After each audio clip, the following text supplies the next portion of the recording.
শুধু ফুলে হয় না পুজো, ভক্তি লাগে মনে, ভালোবাসা থাকে যেন সবারই জীবনে। রাধে রাধে বন্ধুরা, গুড মর্নিং সবাইকে। সবাই কেমন আছো? নতুন একটা ভিডিও তোমাদেরকে অনেক অনেক স্বাগত।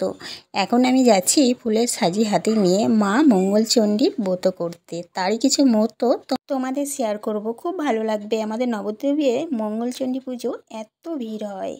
গাড়িতে চেপে গেছি, গিয়ে ফার্স্ট আমরা মিষ্টির দোকানে যাব, মিষ্টি নেব মায়ের জন্য, আর ফলের কিছু বাজার করব, সেগুলো তো করা হয়। আর এখন আমি যেখান দিয়ে যাচ্ছি এটা হলো আনন্দকানন পার্ক, আমাদের মিষ্টির দোকানে চলে এসেছি। এবার আমি মায়ের জন্য 5 রকমের মিষ্টি নেব, আর দ্বিতীয় দিকে ফল বাজারটা করে নিচ্ছি। তারপরে যাব মায়ের মন্দিরে। চলো বন্ধুরা, দেখবে খুব ভালো লাগবে। ফাইনালি আমি মায়ের মন্দিরের সামনে চলে আসলাম। টোটোর থেকে নামতেই সামনেটা তো ফাঁকা দেখছি, দেখে তো খুব খুশি হয়েছি। এদিকে লাইন দেখে মাথা ঘুরে যাবে। দেখো বন্ধুরা, একজন বলছে আমরা নাকি 330 জনের পরে পড়ব, মানে একটা চেয়ারের লাইন 100টা করে আছে। তারপরে ফাইনালি আমি লাইন দিতে শুরু করে দিলাম।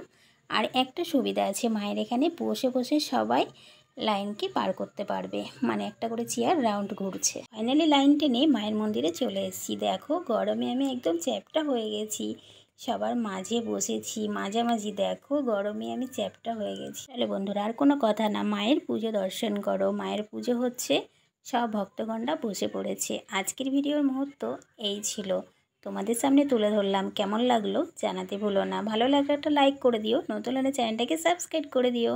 আমার মায়ের পুজো, আশা করি তোমাদের সবাই ভালো লাগবে, সবাই সুস্থ থাকবে, ভালো থাকবে। আজকের ভিডিওটাই পর্যন্তই, দেখা হবে নতুন কোনো ভিডিও নিয়ে। টাটা।